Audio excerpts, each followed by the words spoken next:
I heard them before I even found my chair, the kind of whispers that pretend to be polite while aiming to wound crystal chandeliers throwing light on every flaw, while my twin Lily glided through the Crescent Hotel like a swan. And I shuffled in my royal blue dress like a lifeguard who already missed the drowning. Table card said 18 corner seat, an empty chair beside me like proof of the thing everyone came to see, the girl who got left. That's her. Someone breathed behind me, the one Derek dumped, and the champagne flute trembled in my hand. Because yeah, that happened 3 months after he gave a speech about growth and authenticity, and then sold a version of me around the office that sounded impossible to work with. You know what I mean? I was determined to be small, to vanish between centerpieces and place cards, but visibility under 12 chandeliers has its own agenda.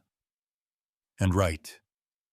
When I decided to stare at my napkin until the night was over, a voice at my shoulder said, deep and warm, "Is this seat taken?" I looked up and saw a charcoal suit cut like it knew exactly what it was doing. A tie the color of brick after rain, eyes steady, but not sharp.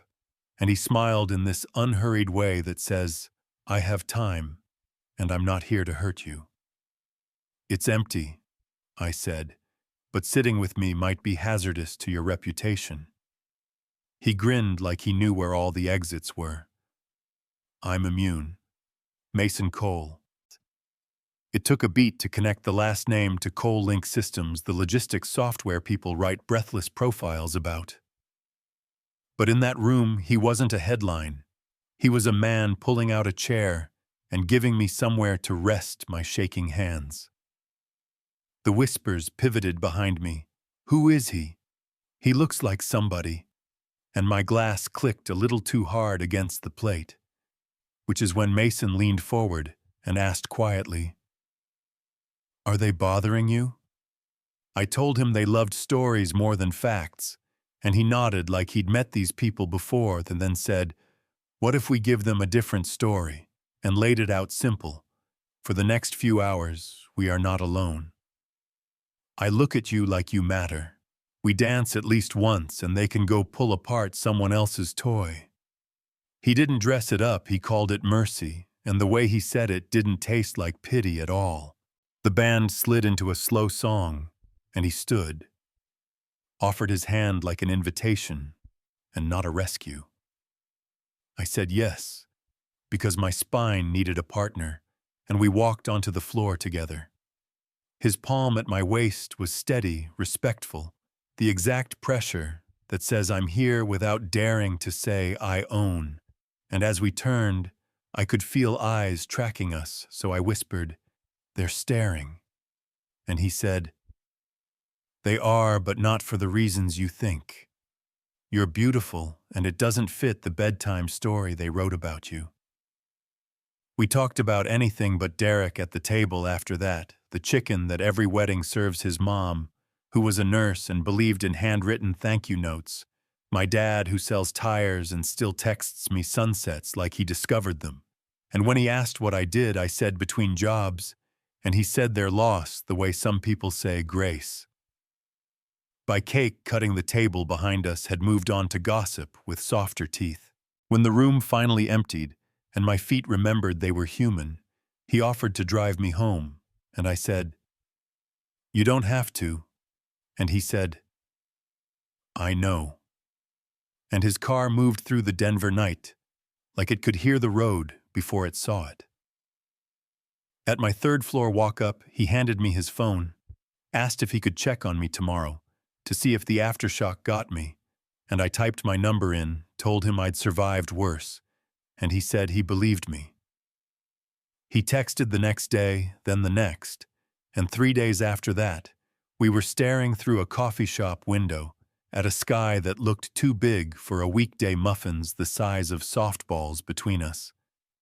He asked what I loved about marketing when it wasn't poisoned by office politics, and I told him it felt like storytelling with receipts, and he smiled like I had said a true thing in a room where true things are rare. I admitted my resumes were falling into a black hole, and he stirred his coffee like the spoon was thinking with him. then said he had a selfish idea. Link needed a lead for social and PR. He could open a door, and the team would decide no favors, no shortcuts, just a fair shot.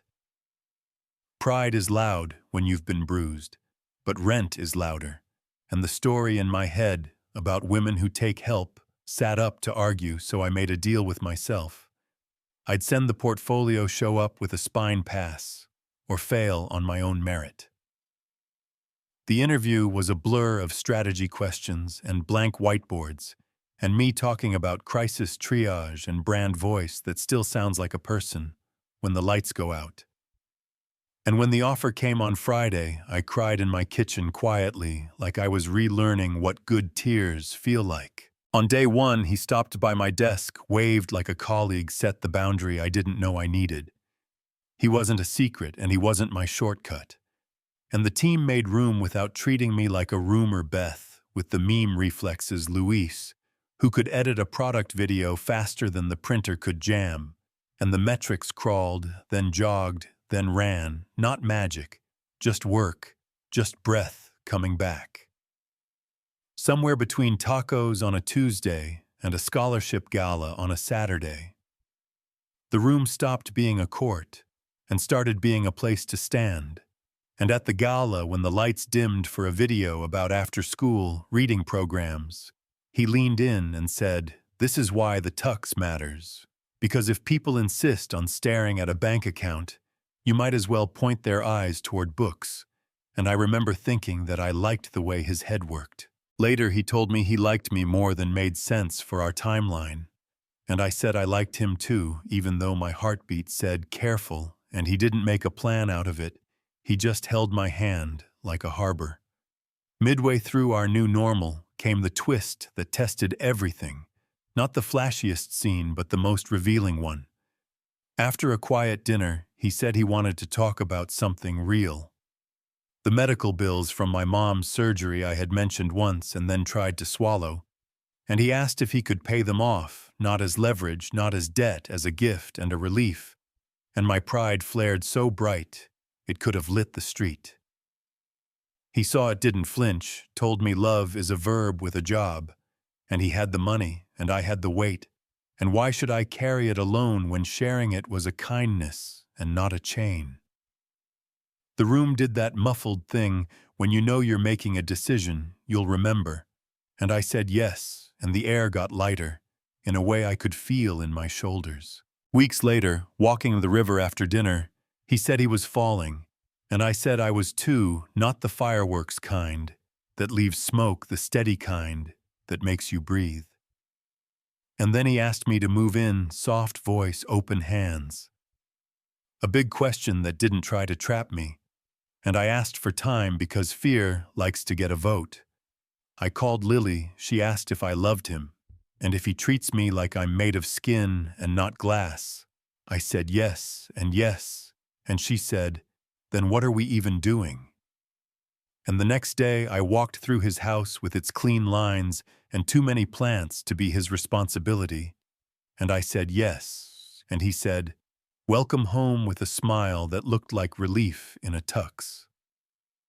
We moved slow, my books, an ugly lamp and grandmother's saucepan, his patience with my throw pillow opinions, coffee every morning.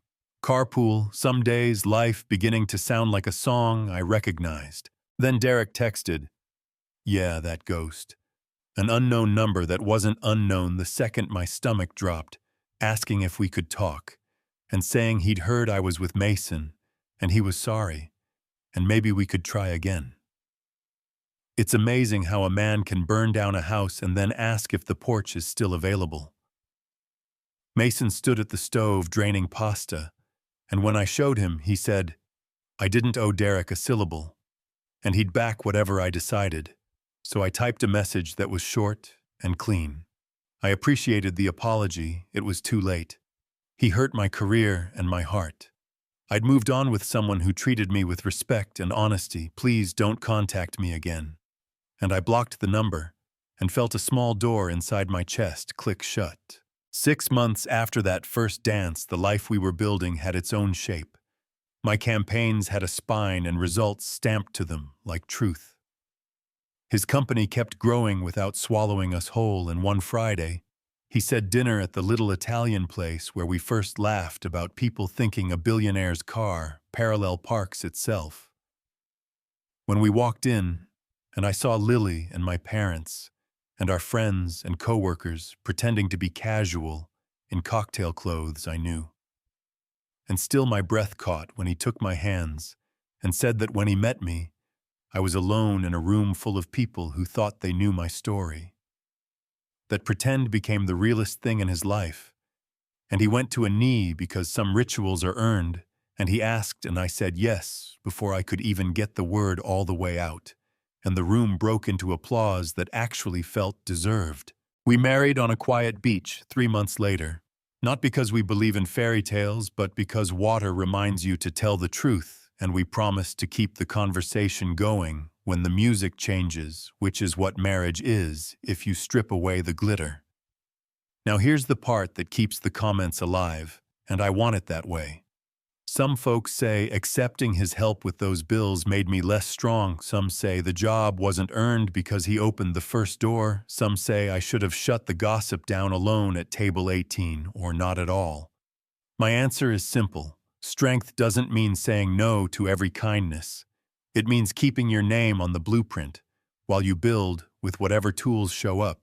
It means receipts and boundaries and work that speaks louder than rumors. It means knowing the difference between a rescue and an ally.